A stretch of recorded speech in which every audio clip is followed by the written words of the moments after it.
Hello everyone, and welcome once again to Caleb Likes Books. Today I'm going to be doing another book review for you, and that is for The Hobbit by J.R.R. Tolkien.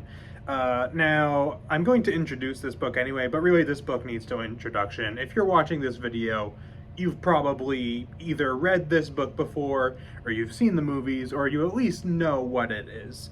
I mean, the Hobbit and the Lord of the Rings in general, all of Tolkien's work, has just permeated pop culture so thoroughly that, if you're old enough to be able to know what different media is, you've probably at least heard of The Hobbit or The Lord of the Rings before. So really this book needs no introduction, but this is basically the prequel to Lord of the Rings. I believe this came out before Lord of the Rings, if I remember correctly, so it's not really a prequel, but that's basically what it is. It's the story that comes before Lord of the Rings. Kind of gives some of the backstory and all that stuff. And it is a children's fantasy book, but certainly can be enjoyed by adults as well. Super popular, super well known, very beloved by many, many people, including myself. So certainly this book has a big reputation to live up to, and having read it again, because this is actually my second time reading this book, I do think that it lives up to that reputation, at least in some part. As far as my history with this book, because I said this is a reread, this was the first book that I read for fantasy when I got into fantasy as an adult. This was back in like November, December of 2021, so a little over a year and a half ago now at the time that I am rereading it. I was into fantasy as a kid a little bit. I read The Chronicles of Narnia and Del Toro Quest and some other stuff that was kind of fantasy-esque, but not a whole lot more than that. Those are really the only true fantasy in the sense that something like The Hobbit or Lord of the Rings is, really the only ones that I read. And I never read The Hobbit or Lord of the Rings growing up. But as I was, getting back into reading as an adult, and I read a lot of Star Wars books to start out, as some of you may know. And then I was like, well, I want to get into fantasy, and I figured what better place to start than not where fantasy began, but basically, where fantasy as it is known now kind of came from, and that's The Hobbit and Lord of the Rings. And so that's where I started, and I figured now that I've read a whole bunch of other fantasy books, and I kind of felt like giving Hobbit and Lord of the Rings a reread anyway, I figured I would give it another read and see what I thought of it now. And my thoughts overall haven't really changed that much, but it was a lot of fun to reread. So to start with some positives, the big thing with this book for me, there's two big things for me with this book. First of all is just the feel of it. I'm a big fan of, if a book just feels nice to read, and this did. It just has a tone and a feel to it. It feels fairy tale-esque, it feels whimsical, it feels fun, and it's just an enjoyable book to read, I guess is the best way I can really put it. If you've read this book before and enjoyed it, you probably, at least in part, know what I'm talking about. It's just such a fun read. It's just, that's the best word I can think of. It's just fun and enjoyable and fairly lighthearted. It has some darker moments here and there, but for the most part, pretty lighthearted, pretty just fun and enjoyable. And I also really loved the world building in this book, which there's a decent amount of. It's certainly not as heavy on it as something like Lord of the Rings or the Silmarillion or anything like that. Definitely not on the level of the Silmarillion, holy cow. But the world building in this book was really good. It does a very good job of establishing the world of Middle-earth. It does a good job of establishing the different cultures, the different kinds of people that live there, all the different races.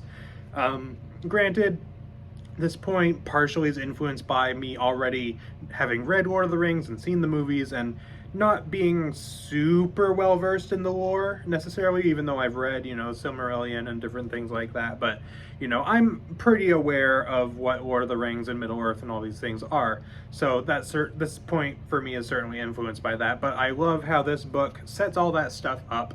And, it being a children's book doesn't go super deep into it, but it does a very good job of introducing these concepts, introducing what this world is and what it's like, and the different people that live there, as I said, and, the fact that there's magic, and there's these, different items that are magical and things like that. The creatures, all that stuff. it does a very good job of establishing that in a way that doesn't feel overwhelming, which I think is good, especially for something like Middle-earth, which just has ridiculous amounts of background lore and everything. And with this generally being considered one of the best ways to get into Lord of the Rings and Middle-earth and all that stuff, if not the best way, I think it's generally considered the best way to start for most people. I think that's a very good thing for this, because, you know, if you just jump straight into the Lord of the Rings, or even if you are absolutely insane, the Silmarillion, you know, those have huge amounts of background lore to them and exposition and all these things, and this makes it much more manageable. So I really appreciate that. I really enjoyed that about it. I think it does a very good job of just introducing you to the world and everything. I realize I kind of talked a whole lot about that point, probably more than I needed to, but I just really like how that was handled in this book. And it's one of many reasons why I also would agree this is the best place to start when it comes to Tolkien and all of his, you know, work and all that stuff. As far as the story itself, I really enjoyed the characters, especially, you know, the more recurring type characters. You know, you have Bilbo Baggins, who's the protagonist. He is a Hobbit, which towards the beginning of this book, I love how this goes into Hobbit culture, mainly by learning about Bilbo. You know, you learn about him and the way he is and all that stuff. And, you know, it just does a wonderful job of kind of expositing Hobbit culture through one character. And he's a lot of fun in this book. Has a pretty well-defined character. You know, he's just, you know, he's a Hobbit. He wants to be at home, you know, having his second breakfasts and all these things, and you know, just kind of having a very nice time, but then he is thrust into this adventure that he was completely unprepared for. And, you know, it's an interesting perspective, and I really enjoyed him in this book. You also have Gandalf, who doesn't appear all the way through this book. He's absent for quite a significant portion, but he's kind of the old wizard mentor character, kind of. And he's really enjoyable in this book, and I enjoy him even more in Lord of the Rings. And then you have Gollum, who I didn't, before I read this book for the first time, I figured would be a more prevalent character, but he's not in this book very much.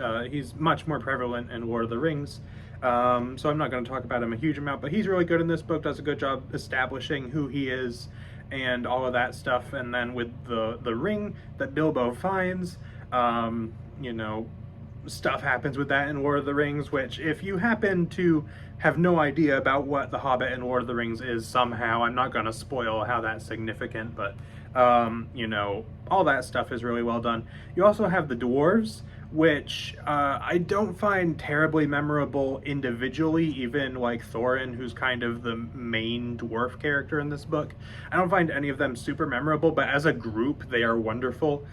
There are several points in this book that I just found them hilarious. They're not like constant comedy relief, but there's a couple scenes in particular, like the beginning of the book, Gandalf brings all these dwarves who are then going to bring him on this journey. You know, there's just kind of wandering into his home, and they're like, oh, we're gonna eat stuff and we're gonna figure out all this.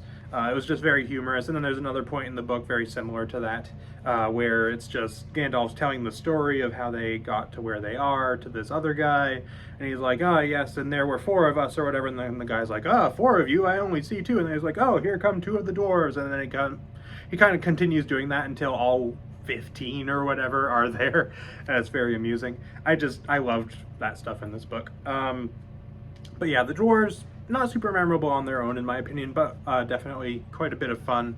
Yeah, that's kind of all I have for really positives, I guess. I mean, this was just a really fun book to read in general. I enjoy the storyline as well, which kind of getting into negatives a little bit. I didn't find the plot of this book the most compelling. You know, it is kind of just a typical adventure. You know, the group goes on an adventure to go get treasure from this dragon and all that stuff, and that's kind of the basic overview of it. And I like that premise, and I think the story itself is well executed. I just don't find it the most compelling story. But that's pretty much all I have to say about this book. I mean, I just had a really fun time reading it. It's just a delightful book to read.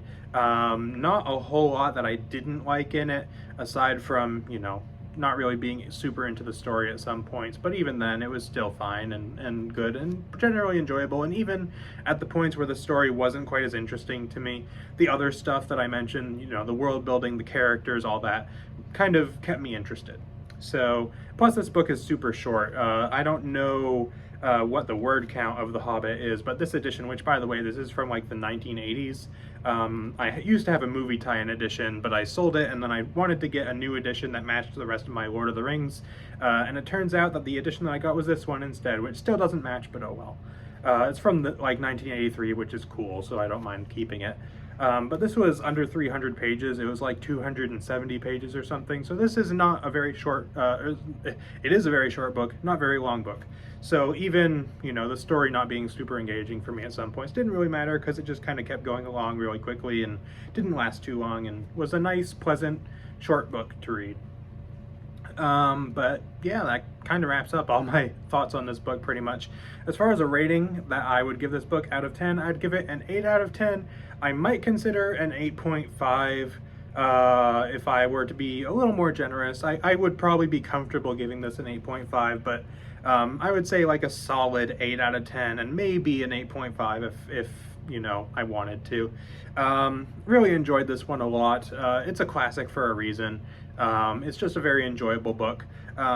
Probably don't love it as much as many other people do. You know, some people consider this one of, if not their favorite book of all time, which I can certainly understand. It's, you know, beloved for a reason, as I said. But I really enjoyed this one. It was just such a fun time to reread this book, to revisit this book, especially after having gone through so many other fantasy books by now. Granted, I've not read nearly everything there is out there, not even all of the popular stuff. I've still got a whole lot of stuff that I still need to read.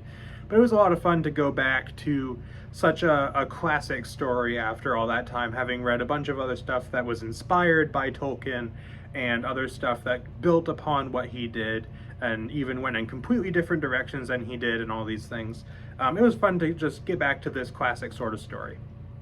And it was just a fun reread in general. I hope you enjoyed this review. Let me know down in the comments if you have read The Hobbit, which I assume most of you probably have, but if you haven't, let me know if you're interested in reading it, and if you have, let me know what you thought of it.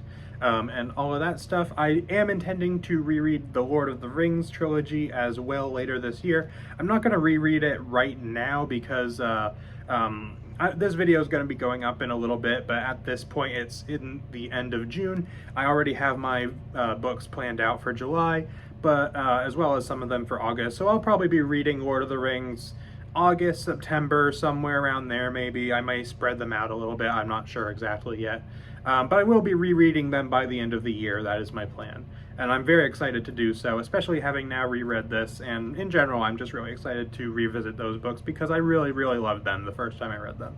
But anyways, that is pretty much it for this video. So thank you all for watching, and I will see you guys next time.